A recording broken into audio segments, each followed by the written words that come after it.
Shtyllat elektrike të ngarkuara me tela të ndryshëm gjithandaj lagjeve të qytetit të Gjakovës vazhdojnë të paraqesin rrezik potencial për banorët. Ndërkohë që banorët ankohen se po mungojnë hapat e nevojshëm për evitimin e rrezikut të tillë dhe kërkojnë përshpejtimin e heqjes së rrezikut nga to. Siç edhe vërehet në këto shtylla, ka tela lidhjesh ilegale e kablo operativesh privat, të cilët përbëjnë rrezik të përhershëm. Si këto shtylla dhe shumë të tjera në komunën e Gjakovës janë të ngarkuara me tela të rrymës dhe të shumë kompanive të tjera.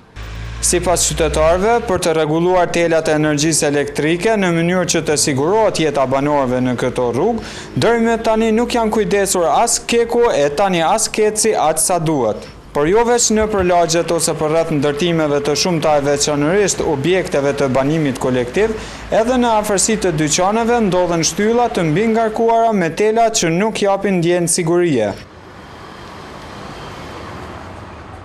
Gjithashtu, sikur të mos mjaftonin shtyllat e mbi ngarkuara, vendosja urmatësve elektrik nga ana e Kecit nëpër rrugët e qytetit ka shëmtuar temose pamjen nëpër rrugët e Gjakovës. Një shqetësim të tillë e kanë prezantuar edhe anëtarët e Komitetit për Politikë dhe Financa në Kuvendin Komunal të Gjakovës. Anëtarët e këtij komiteti janë shprehur se vendosja e njësorëve është uzurpim i hapësirës publike.